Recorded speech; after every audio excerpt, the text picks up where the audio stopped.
Hello everyone. पद परिचय के इस वीडियो में हम लोग विकारी पद के संज्ञा पद का परिचय देते समय किन किन बातों को बताना होता है उसके बारे में जानेंगे। तो संज्ञा पद का परिचय देते समय संज्ञा पद का भेद, उपभेद, लिंग, वचन, कारक और क्रिया के साथ उसके संबंध के बारे में बताना होता है। अब पद का परिचय करने से पूर्व हमें उन बातों को पहले जानना जरूरी है जो पद परिचय में बताना है। तो सबसे पहले हम लोग जानेंगे संज्ञा के बारे में। संज्ञा क्या है? किसी व्यक्ति, वस्तु, स्थान और भाव के नाम को संज्ञा कहते हैं, जैसे मीरा, पेंसिल, खुश आदि। अब संज्ञा के भेद। संज्ञा के मुख्य 3 भेद हैं। पहला, व्यक्तिवाचक संज्ञा। वह शब्द जो किसी विशेष व्यक्ति, वस्तु, स्थान का बोध कराता है उसे व्यक्तिवाचक संज्ञा कहते हैं, जैसे मीरा, दिल्ली, गांडीव आदि। जातिवाचक संज्ञा। वह शब्द जो एक जैसे वस्तु, व्यक्ति, स्थान का बोध कराता है उसे जातिवाचक संज्ञा कहते हैं, जैसे नदी, पर्वत आदि। भाववाचक संज्ञा। वह शब्द जो संज्ञा के गुण, दोष, शील, स्वभाव के बारे में बताता है उसे भाववाचक संज्ञा कहते हैं, जैसे अपनत्व, देवत्व, मधुरता, सुंदरता आदि। जातिवाचक संज्ञा के 2 उपभेद हैं। पहला है द्रव्यवाचक संज्ञा और दूसरा है समूहवाचक संज्ञा। द्रव्यवाचक संज्ञा क्या है?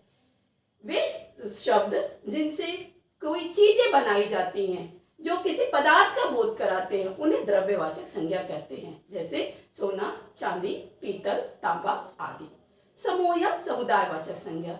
वे शब्द जिनसे किसी समूह या समुदाय का बोध होता है उन्हें समूह या समुदायवाचक संज्ञा कहते हैं, जैसे कक्षा, सेना आदि। और अब संज्ञा के बाद हम लोग जानेंगे लिंग के बारे में। लिंग क्या है? लिंग शब्द का अर्थ होता है चिन्ह या पहचान। वे शब्द जिनसे स्त्री अथवा पुरुष जाति का बोध होता है उसे लिंग कहते हैं। हिंदी में मुख्य 2 लिंग है, स्त्रीलिंग और पुल्लिंग। स्त्रीलिंग क्या है? वे शब्द जिनसे स्त्री जाति का बोध होता है उसे स्त्रीलिंग कहते हैं, और पुल्लिंग वे शब्द जिनसे पुरुष जाति का बोध होता है उसे पुल्लिंग कहते हैं, जैसे माता, पिता।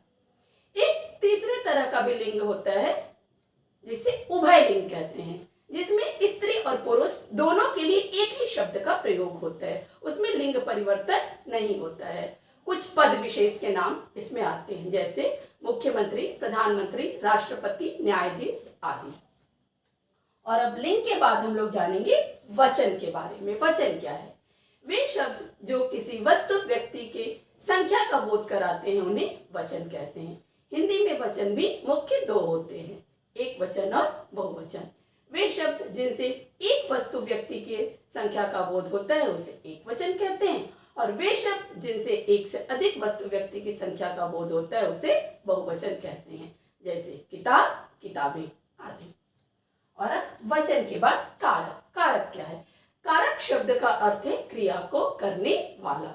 वे शब्द जो वाक्य में प्रयुक्त संज्ञा आदि का संबंध क्रिया के साथ बताते हैं उन्हें कारक कहते हैं।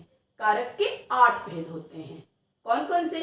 कर्ता ने, कर्म को, करण से, संप्रदान के लिए, अपादान से, अधिकरण में पर, संबंध काकी के, नानी रे, रारी रे, संबोधन हे, रे, अरे, ओ। अब यहाँ पे ये ध्यान देना है कि से पर सर्ग जो है वह 2 का है, करण का और अधिकरण, अपादान का। अब करण कारक का जो से है वो क्या करता है? जोड़ना दिखाता है, और अपादान कारक का से अलगाव दिखाता है, अलग होना दिखाता है। जैसे मैं बस से विद्यालय गई, तो यहाँ पे मैं बस से जुड़ी, और वृक्ष से पत्ते गिरे, यहाँ पर क्या हुआ? पत्ते वृक्ष से अलग हुए। तो जो अलग होना है वह क्या है? अपादान है, और जो जुड़ना है वह करण है। और अब इसके बाद कारक के बाद क्रिया। क्रिया क्या है? क्रिया क्या है? वे शब्द जिनसे किसी कार्य के करने या होने का बोध होता है उसे क्रिया कहते हैं। क्रिया के प्रकार को 2 भागों में बांटा गया है। पहला, कर्म के आधार पर। कर्म के आधार पर क्रिया 2 तरह की होती है, सकर्मक क्रिया और अकर्मक क्रिया। सकर्मक क्रिया क्या है? वह क्रिया जिसे कर्म की अपेक्षा होती है उसे सकर्मक क्रिया कहते हैं, जैसे लिखना, पढ़ना आदि। अकर्मक क्रिया, वह क्रिया जिसमें कर्म की अपेक्षा नहीं होती है उसे अकर्मक क्रिया कहते हैं, जैसे उड़ना, उठना आदि। और अब रचना के आधार पर क्रिया के भेद। रचना के आधार पर क्रिया के 9 भेद हैं। पहला, यौगिक क्रिया। यौगिक नाम से स्पष्ट हो रहा है, योग, मिलना। इसमें क्या होता है, 2 क्रिया एक साथ होती है, जैसे वह सामान रख गया, रखा और गया, 2 क्रिया एक साथ हुई। दूसरा है संयुक्त क्रिया। संयुक्त क्रिया 2 धातुओं के मेल से बनती है, जैसे चल देना, आना जाना, चल देना, चलना और देना, आना और जाना, 2 धातुओं के मेल से इस क्रिया का निर्माण होता है। तीसरा है समस्त क्रिया। समस्त क्रिया भी 2 धातुओं के योग से ही बनती है, किंतु इसमें क्या होता है कि क्रिया का सामासिक पद बना दिया जाता है, और सामासिक पद बनने के बाद भी क्रिया जो है अपने अर्थ को बदलती नहीं है, वह अपने मूल अर्थ को ली रहती है, जैसे पढ़ना और लिखना, चलना और फिरना। राम पढ़ लिख नहीं रहा है, दादाजी चल फिर नहीं पा रहे हैं आदि। और नेक्स्ट है नाम धातु क्रिया। नाम धातु जो नाम में प्रत्यय को जोड़कर बनाया जाता है, वह क्रिया जो संज्ञा, सर्वनाम और विशेषण में प्रत्यय को जोड़कर बनाया जाता है उसे नाम धातु क्रिया कहते हैं, जैसे शर्म, शर्माना, गरम, गरमाना, अपना, अपनाना आदि। और नेक्स्ट है प्रेरणार्थक क्रिया। नाम से स्पष्ट हो रहा है, वह क्रिया जिसे कर्ता स्वयं न करके किसी को प्रेरणा दे करके करवाता है, जैसे पढ़वाना, लिखवाना, चढ़वाना आदि। और नेक्स्ट है समापिका क्रिया। ये भी नाम से स्पष्ट हो रहा है, वह क्रिया जिससे किसी वाक्य का अंत होता है, समाप्ति होती है, उसे समापिका क्रिया कहा जाता है, जैसे बच्चे खेल रहे हैं, राम पढ़ रहा है। ये वाक्य की समाप्ति खेल रहे हैं, खेलने से, पढ़ रहा है, पढ़ने से हो रहा है, अतः खेलना और पढ़ना समापिका क्रिया है। नेक्स्ट है असमापिका क्रिया। वह क्रिया जिससे वाक्य की समाप्ति नहीं होती है असमापिका क्रिया कहते हैं, जैसे वह बच्चे खेलते हुए कितने अच्छे लग रहे हैं। अब यहाँ पर खेलना क्रिया जो है वो मध्य में आ रही है, अंत में नहीं आ रही है, अतः यह असमापिका क्रिया है। और नेक्स्ट है पूर्वकालिक क्रिया तथा तत्काल क्रिया।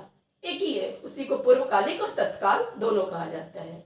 इसमें क्या होता है कि जो क्रिया मुख्य क्रिया से पहले होती है उसे पूर्वकालिक कहते हैं। नाम ही है पूर्वकालिक, मुख्य से पहले हो जाए, जैसे वह खाकर सो गया, वह पढ़कर बाजार गया। तो खाकर, पढ़कर, ये क्या है, मुख्य क्रिया से पहले होने वाली क्रिया है, अतः यह पूर्वकालिक क्रिया है। पूर्वकालिक क्रिया में कर लगाते हैं, पढ़कर, चलकर, सोकर आदि। और अंतिम है अनुकरणात्मक क्रिया। अनुकरणात्मक, कुछ क्रियाएं ऐसी होती हैं जो ध्वनियों के अनुकरण से बनती हैं, उन्हें अनुकरणात्मक क्रिया कहा जाता है, जैसे खटखट, खटखटाना, हिनहिन, हिनहिनाना, थपथप, थपथपाना आदि। और हमारा यह वीडियो यहाँ पूरा हुआ। आगे की बातें अगले वीडियो में। धन्यवाद।